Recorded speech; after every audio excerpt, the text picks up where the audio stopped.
Hello, everyone. It's Shane Conto, your Wasteland Reviewer, and welcome to the Wasteland Retrospective here on the SPM Crew Podcasting Network. And this is my weekly show where my guests and I each pick a film related in some shape or form. And hopefully, by the end of this episode, you have two films to go check out. And joining me, because it is indeed the fourth Thursday of the month, it is Jeff. Thank you so much for coming on. Of course, anytime. And we are tackling two rocks, oddly, like they're almost like the same runtime too, which is weird too. They Two are like they're like a minute apart from each other. Yeah. We have two films from 2011 that are about two friends having sex with each other, but not wanting to be in a relationship. And spoiler alert, how do you think both of these movies wind up? It is Friends with Benefits and it's No Strings Attached.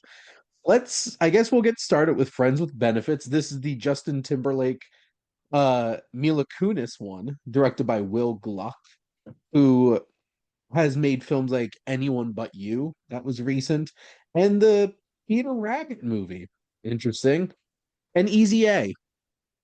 I feel like, just like a quick glance, I feel like things have just gone down from when he made Easy A, but that's just my perspective on that. But Jeff, what were your general thoughts on Friends with Benefits? Um, Originally, because when we had picked these movies and we had talked about them, I had said that I liked this better than the other one. Mhm. After watching it this time, I kind of like them both the same, and I don't mean that in a positive way. I was wondering, I'm like, which one of these am I gonna like better? Because I hadn't seen either of them. Hmm. Feel like I feel like this one is more consistently just here. And Yeah, then I feel like No Strings Attached has better highs, but there's also moments where I'm just like, I really hate this movie. So I feel like that kind of just like balances kind of in the same place. Because like I don't think I particularly liked either of them substantially more than the other one. yeah, This one just easily just reeks of like that 2.5, 3-star rom-com that's just like living in this space and doesn't yeah, really move away from it at all. yeah. There's things that in this movie that work. Like I think the comedy is better in this one, Hmm. and I think the story is a little bit better. Um like what like there's a lot of similarities with these movies, and we'll Yes. go. I think maybe when we're done with both talking about both of these, we can go into them because there's interesting things happening. But the story in this one, I think, is a little bit better with Justin Timberlake's character, where he's got a dad he's taking care of. I think it's a little bit more personal. I Um, did love the Richard Jenkins of it yeah, all in this movie. that dude is Like, always fun to watch. it's like he didn't need to put this much effort into this movie, but he did. He is arguably the best part of this movie. Like He certainly is. he's doing the most here. I feel like he adds the like only real substantial amount of depth to this movie Yeah. because a lot of it's pretty like shallow, basic rom-com stuff. But like, there's a moment where like you could just feel it's like he's trying to like get his son to like Hmm. chase after it, and I'm just like, yeah, that's why you get Richard Jenkins. And not gonna lie, I don't think this would be the casting in 2025. Um, but I really do think that Woody Harrelson is one of the funniest parts of this movie. See, Like, that's where I completely disagree. I interesting. I thought his character was way. I mean, maybe at the time in 2011, that his Mhm. character was like really funny and stuff. I thought it was too much. I I I feel like it was the only comedy in this movie that tried to go big. Yeah. And honestly, that was one of my biggest problems with No Strings Attached was that some of the comedy in that was just like reeked of this was 2011. I guess Yeah. I think Woody Harrelson's presence is probably the most dated part of this because Yeah, I that's kind of where I'm kind of coming from here is I think it's very dated. It's of the time for sure. yeah, Um, because it's just this constant like I felt like the like movies back then when they're trying to portray a gay character, they're like they were really trying to shove it in your face that hey, this character is gay. And he's and it's very like, open and about that's it. cool, Yeah, and that's you know, cool, you it's know. okay. Like you can but me again, I really wasn't paying attention to it at the time, but I pay attention to it now where I'm like, you could just dial it back and make your point a lot easier, you know. This movie was yelling at you. This character is gay, and that's Oh okay. yeah. Time and time.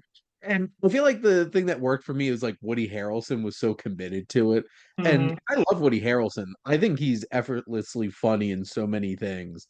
Um, Probably my biggest problem with this is like I have seen Justin Timberlake deliver some fine performances. Like I This is don't not think one of them. no, I don't think he really added much to this movie. Um, and like I'm not even saying like Mila Kunis is like the strongest actor out there, but Hmm. like she made him look I think she's definitely doing better than him in this movie. yeah. She like is at least pretty charismatic and like not gonna lie, I really couldn't take Justin Timberlake seriously when this movie tried to be any type of serious. And what's crazy is this is the same year as In Time, which is Hmm. another movie. Like that movie had such a great concept, and he was like the most miscast possible person to lead that movie. And here it's just like, because this is a year after The Social Network, right? So like Yeah, yeah. Justin Timberlake was like, we're really gonna try to make him an actor now. And it just didn't work for Yeah, me. what a step backwards. And like I like Patricia Clarkson's character as Mila Kunis's mom is like a caricature, but I Yeah. appreciate how committed she is to the bit. And it's so weird seeing Patricia Clarkson playing a character like this because I don't think I've ever seen her play a character like this in anything. So, Mhm. And well, like the closest I can think maybe that it comes to that is um her character in Easy A, like the very outgoing and okay. very, very open type of thing. Because because the parents in Easy A are just very open and whatever. Yeah. Um, I haven't watched it in a while. I think I forgot that she was in that. I know, and Um, until you just said it, I completely forgot too. Because like I don't, I've only watched Easy A once, so I really don't remember it as much. But I remember the two parents, and I remember she's one of them. So it kind of reminds me of that dynamic in a way. But even then, I don't know if this is the kind of Patricia Clarkson I like. it it's like I like her more in a dramatic role. I don't think she was adding much to the movie. Yeah, I think it's different. Like Richard Jenkins felt like he was adding something to the movie with what he was doing correct. and his lack of pants, um, which was like, you know, you don't even need to be sick to just be like, at some point, I just don't give a crap. Like Hmm. maybe I just want to sit around without my pants on. Just like I want to be comfortable. Um, Jenna Elfman, I don't think it's a ton to do, but I do like her as Justin Yeah, Timberlake's she's sister. fine. Yeah. I I think Justin Timberlake's the biggest negative for me about this because I just don't feel like he adds much to this equation. Yeah. And, you know, like this movie isn't raunchy in the same way that I feel like some of the stuff in No Strings Attached was. Like, I also didn't think it was sexy when it's just like, here's whole scenes of them having sex with each other. And it's just like, I feel like this is just kind of going through the motions here. Because, this is a R-rated rom-com from 2011. Also, what was more dated, Woody Harrelson or the Flash Mobs? Definitely the flash mobs. And I'm like, oh my God, I remember when Flash Mobs were popular. Well, and I remember watching this movie back in the day, and I was like, I've never seen a flash mob before. And then I and I watched this movie like the other day, and I was like, I haven't seen a flash mob since this movie. But like I know they were a thing. Like I never actually Yeah. saw one in person. So like I remember they were just like an internet thing that people were trying to do and make interesting. And it just ultimately failed, I think. I Um don't think I've ever seen a flash mob in person either. I've Maybe, never seen one. wait And a they're minute. like, Maybe they don't actually exist. The internet just tried to trick us into thinking they did. well, I think they exist, but they're like a little bit more creative now. Like you see that TikTok of like that city in Europe that did like the Bohemian Rhapsody of like all these different Nice. singers and musicians and everything. That was better. Like I think that was actually like that's a flash mob, but I think All they're the doing it flash the right mobs have way. disappeared to TikTok. That's But where like they live but now. like this flash mob of like dancing in Times Square and Grand Central Station, I'm like, that's like the cheesiest, most like boring, and then they're using like the worst songs too. I'm like, it's the cheesiest type of thing you could do. Speaking of cheesy, I would like to see the movie in this movie I no, I don't want to. It's because the I very last thing I want to do. I want to see how bad it is, to be perfectly honest. I just Yeah. loved how it was Jason Segel and Rashida Jones just popped up in this movie. I just like, what? Well, also, the very beginning of this movie, I did not expect to see Andy Samberg and Emma Stone pop up at the beginning of this movie. Yeah, and that was a big surprise for because they're but they were both very big, and I mean they still are very big, but they were both very big at the time. Hmm. Um, the other thing Actually, I I would have rather have watched a rom-com about Andy Samberg and Emma Stone than I would Mila Kunis and Justin Timberlake. yeah, that would have been funny because I think Mila Kunis and Justin Timberlake they're too big of stars for what this is. And I think if it was like an Emma Stone and Andy Samberg movie, it probably would have like maybe made it a little bit better and like launched them a little bit sooner. Not that they were like not launching at this time, but they were Yeah, on the rise. I think it would have launched them a little bit quicker. I just feel like it just didn't do much to really grab Yeah, my. It felt oddly safe for a movie about two friends just sleeping around with each other that's supposed to be an R-rated rom-com. yeah. But I guess Jeff, do you have any other thoughts specifically on Friends with Benefits? Um, no, no, I think I'm good. Like I said, I've got some things that are like in common with these two movies, but we can get to that after the next one. Well, let's dive into an Ivan Reitman directed film, No Strings Attached, which is wild to me. Which Um, and that's the thing that I was gonna bring up. I'm like, this blows my mind that this was an Ivan Reitman movie. I Like, don't like obviously had Ghostbusters and so many other more popular films. But like towards the end, he did Draft Day, this, My Super Ex-Girlfriend. Just like, yeah. okay. Okay. Um, let's not forget he also did Kindergarten Cop. Look, it's not a tumor. Um, but this No Strings Attached, a guy and a girl try to keep the relationship strictly physical, but it's not long before they learn that they want something more. That's literally been the synopsis It's for Friends with Benefits too. yeah. And They are essentially the same movie, just in different places with different actors. like the setup here, I not gonna lie, the first like 10 minutes of this movie, I'm like, I don't think I'm gonna like this at Mhm. all. It's like it felt this is one of the lows of like this setup is so weird and so bad comedies from 2011. Yeah. And it was one of those things where I'm just like, I'm really hoping that this gets better from here. But I guess Jeff, what are your general thoughts?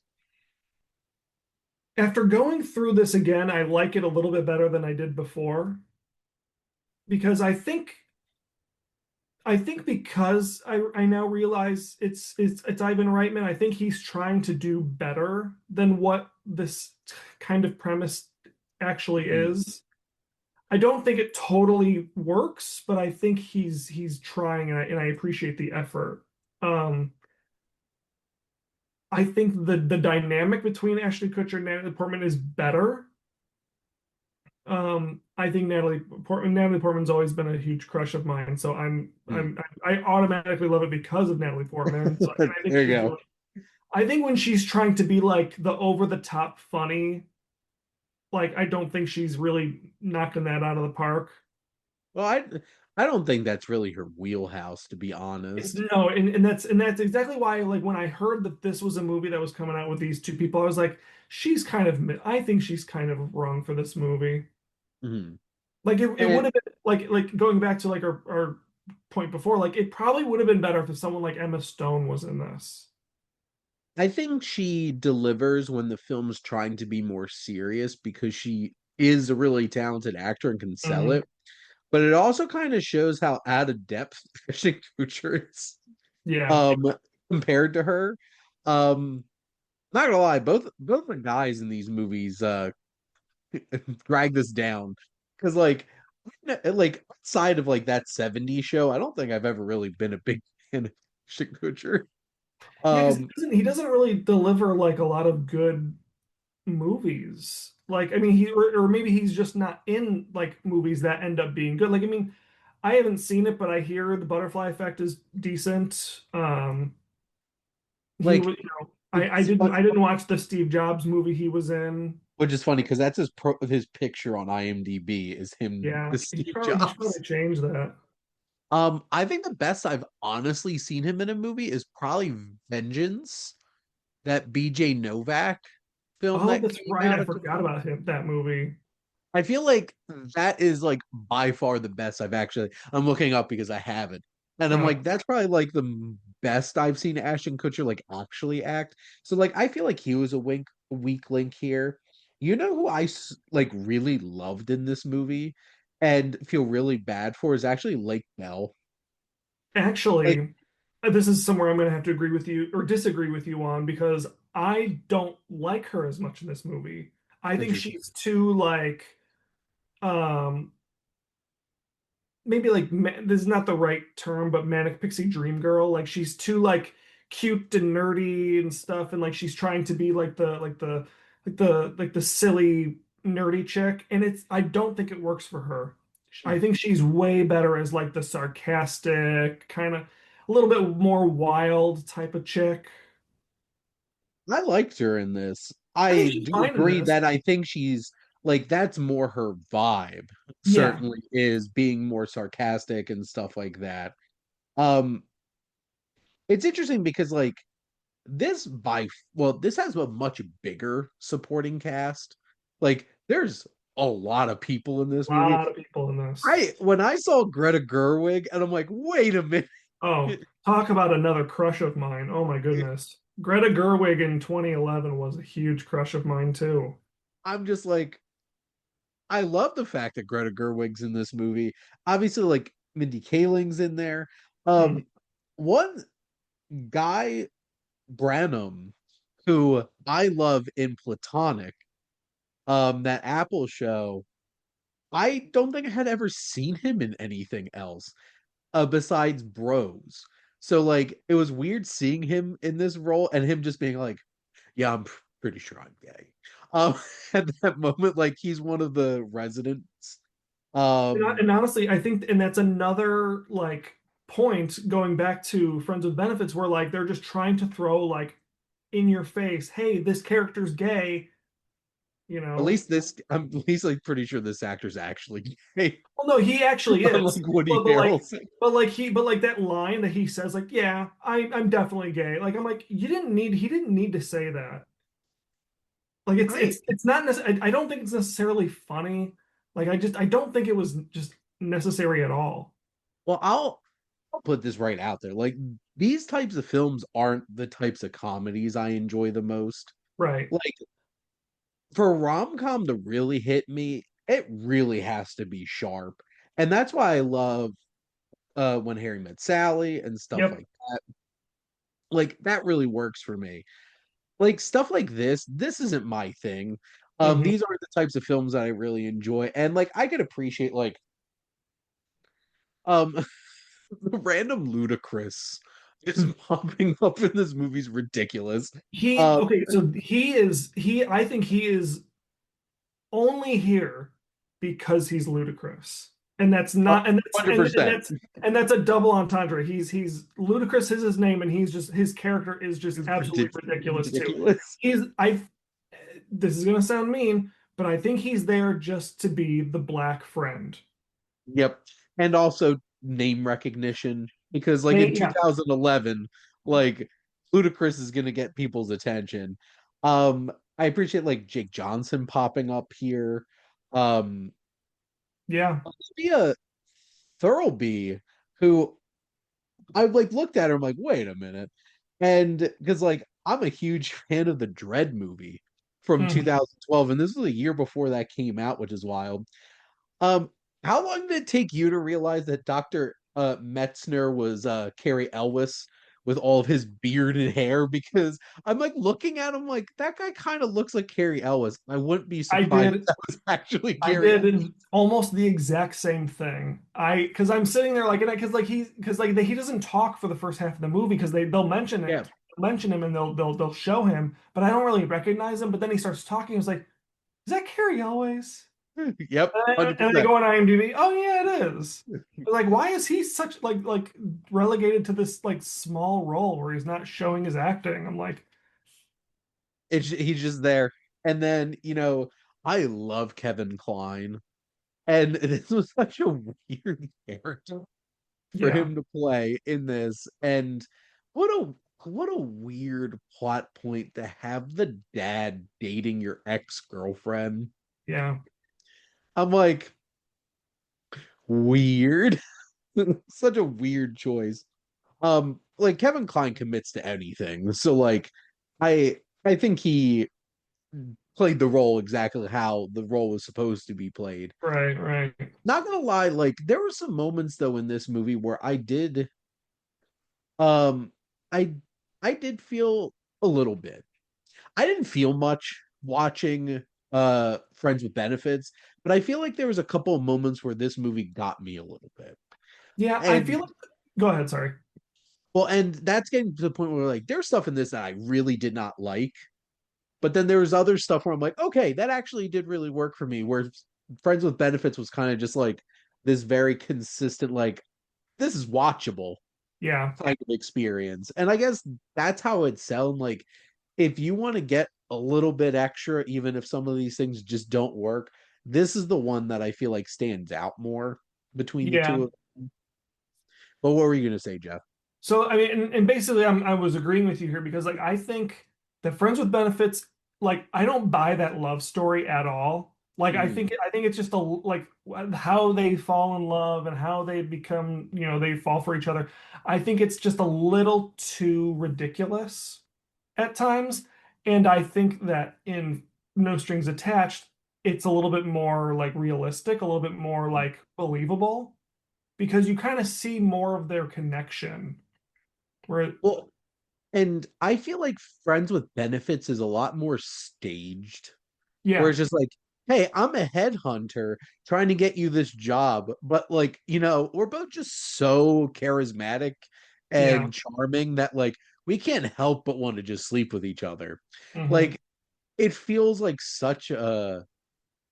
just such a ridiculous kind of setup. I don't particularly like the first 10 minutes of this movie because I think it's weird and clunky, but it's reasonable to see like these two people who knew each other from college reconnecting and maybe, there was something there. Like I can buy into that a little bit more. And it feels a little bit more grounded. And I think this film benefits from that. yeah. No, I can agree with that completely. Um, I don't love either of these in particular. Like, I feel like both of them at the end of the day were pretty watchable. But like, Yeah, if I'm gonna go watch a rom-com, this is definitely not going to be anywhere near what I'm picking, and especially from this, because like I feel like the aughts. were so good for comedies. Hmm. And I'm trying to think what films from the like comedies from the 2010s that I like absolutely love and are not Adam McKay movies, to be frank. Because like to be honest, like The Other Guys is one of my favorite comedies from I love the other guy. that period of time. Like, I don't know, this was not my era for comedies. When did Superbad come out? It was like 2007, I think. Okay, so that was Or still in the I aughts. was in like Yeah, I was in high school when that came out, and this came out way after that. yeah. So like this feels like it's one that weird space of like the early 2010s where it's just like I don't know if I really think many of these comedies are Yeah. funny. Um Actually honestly probably one of the best comedies is 21 Jump Street. Oh, I love So 21 Jump not Street. rom-coms. So spoofing cops, yes. Other Yeah. guys 21 Jump Street, not rom-com. Well, because I think this was kind of the tail end of like, because there were some rom-coms back in like in the aughts that were actually decent. Like Yeah. I'm one of the weirdos that actually kind of likes He's Not That Into You. Mhm. Like, and I think that was okay. I even think like that Valentine's Day movie is not like completely, dog crap. Well, and So you had like Knocked Up and the 40-Year-Old Virgin yeah, and like stuff like that in the aughts. And then this is like bring in the 2010s and you have No Strings Attached and Friends with Benefits. yeah, and because it's around this time where like the indie movies kind of really started becoming a thing, and Mhm. you started seeing more of like these like romantic comedy dramedy type movies kind of taking over that were not like super well like not super like widely released, and they were like Yeah. indie darlings and stuff, and that kind of took over as opposed to these like bigger budget comedies. Mhm. So I think this was like the nail in the coffin to the aughts, and then we started getting all the indie stuff, which in some cases was a little bit better.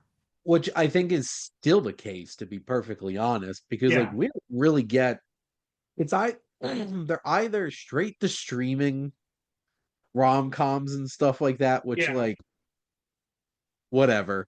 Or like there's very few like studio rom-coms that we really right. get at this point. Like case in point, what Will Block directed the crap, what the hell was it? The Sydney Sweeney Anyone but you.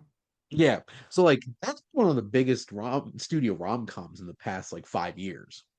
Yeah. I think COVID really killed it because Yeah, that makes sense too. I remember when Lovebirds was supposed to be coming out with Issa Rae and Kumail Nanjiani, and then that Yeah, wound up just getting dumped on Netflix, which was a yeah. shame. Like, I don't think it was perfect, but I had a good time with that movie. Well, and That I was a think the nice, last like, and maybe it's not considered a comedy exactly, but like the Materialists that A24 put out this year, like not necessarily a comedy, but it's like it's romantic for yeah. sure. Well, and it's still A24 though, and I feel like that's Yeah. where we're still in that like, you know, the indies have really Mhm. taken over because like stuff like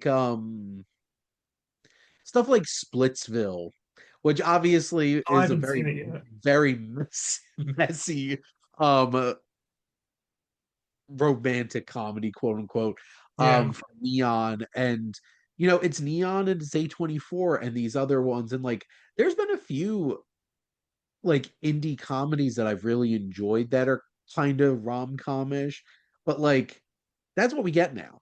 And I think this was towards that like dying breed of like big star yeah. studio rom-coms.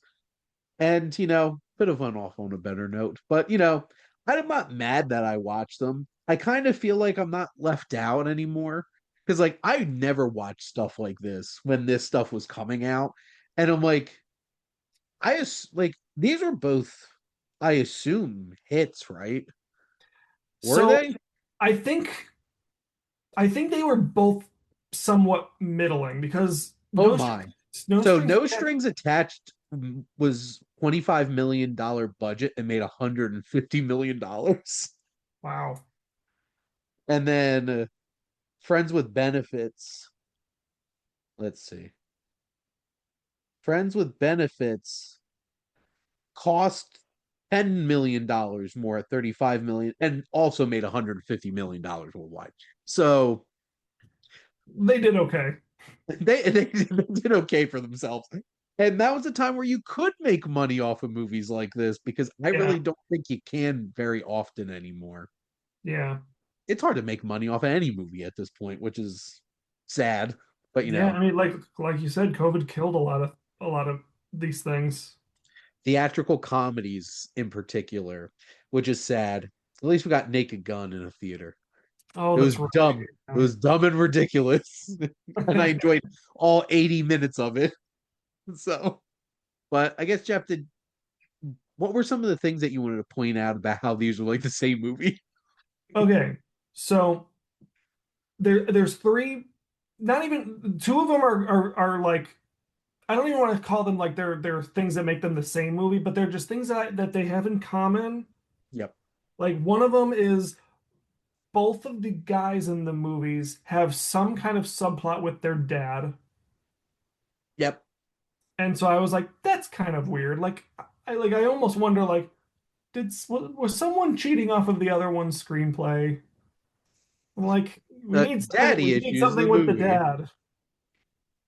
Um, the other one that I really liked, the other thing I noticed in both of these movies that I really liked is they both use like very good music. Like Friends with Benefits less so because it uses a lot of like that like cheesy pop type music Yeah. in some spots. Like got that stupid like Hey Soul Sister song. I can't stand that song. That took me back when they started playing that. I'm like, my God. Oh yeah. Remember when this song came out? Yeah, I hate that song so much. But there's a lot of songs in this movie. There's a lot of songs in both of these movies that are like indie music that I actually very much enjoy. So I was and I noticed that in both of these movies, especially more in No Strings Attached. There's a lot more music that I like in No Strings Attached than Friends with Benefits. Um, the other thing that connects this movie, which I didn't realize until just now, was there's a woman in um, Friends with Benefits. Her name is Catherine Reitman. She's the daughter of Ivan Reitman. Like Catherine Reitman, she plays if you're a fan of It's Always Sunny, she plays Maureen Ponderosa. Oh my Um, God. apparently, I don't remember her in Friends with Benefits, but apparently she's in the movie, and she is the daughter of Ivan Reitman. And I just realized that when I was going through the IMDb like 20 Like, minutes ago. could her dad not find her a role in? Yeah, right. Oh, oh my God. Now I'm looking at her and I'm like, she is Ivan Reitman's daughter. Mhm. I see the family resemblance. Oh, she was in Blackish. Yeah, Now she's one of the co-workers. She's one of the yeah, white co-workers who get schooled all the time about their whiteness in yeah. She's been Blackish. in a lot of stuff, especially lately. She's been in a lot of stuff. Like she was like doing her own show at one point. Well, good for her. Yeah. But those are the Talented, only really three things that I could find that I'm like, these are similar for some reason. interesting. You know, those things happen in Hollywood, whether they're magicians, asteroids coming to destroy the planet, or, Or or sleeping with you're your friends.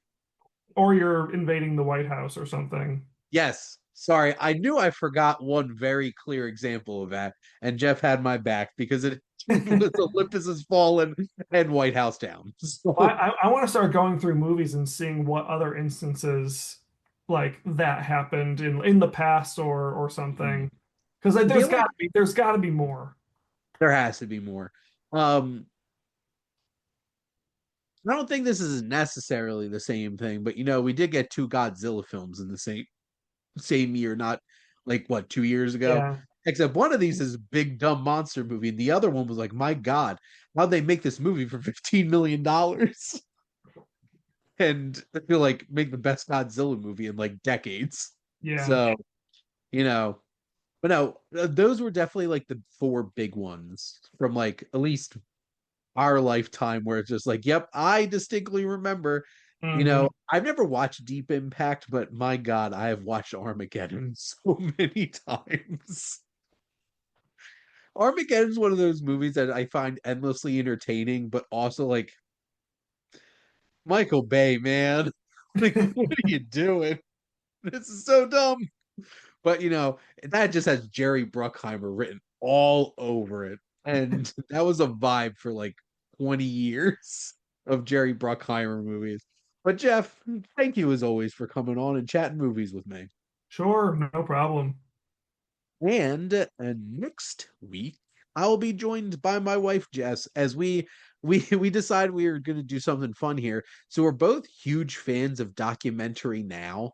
So we're going to talk about two documentaries that influenced episodes of documentary now, Grey Gardens and Grizzly Man.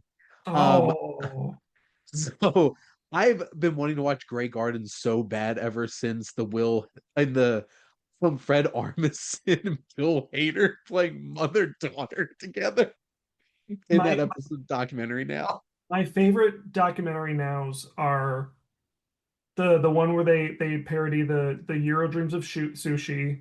The very first one where they do the War Room. I love that Hmm. episode, like the where they're parodying the War Room, and then it's a later episode, but they did the one with the co-op board, like the musical of the co-op. That one's so funny. I love John Mulaney in it. He's so great. So I have one very specific episode that is my favorite, and I don't think it's a lot of people's favorite, but it just scratched a specific itch for me. It was the stone throwing in Wales one because one, that's a hilarious concept of like these big dudes just chucking rocks at each other, but it's the commentators, Tom Jones being a cop randomly because he's Welsh, and then John Rhys Davies and Jonathan Pryce being sassy historians who talk shit on each other the whole entire time is glorious. That show is amazing, and they need to make more documentary now. So that's what we're doing. And then next month, Jeff and I are going to dive into a double dose of, dudes' lives being turned into reality television. One of them by choice, one of them definitely not, and which makes it a lot more interesting and compelling. It's the Truman Show and Ed TV. But thank all of you for listening. Make sure to like and comment and share on this episode. What's your favorite rom com from this early 2010s era, which feels kind of like a transitional period for comedies? And make sure to follow or subscribe wherever you listen to your podcast. The SPDM Crew Podcasting Network is ever expanding. So many shows, a lot about movies. So if you love movies or different types of stuff for everybody, and if you want to be a guest on one of these shows, or start your own podcast because you have an idea, reach out to us on our website. And if you like our logo, check out HiFlyer Creative for all your digital marketing needs. But most importantly, thank you as always for tuning in and supporting the Wasteland Retrospective here on the SPDM Crew Podcasting Network.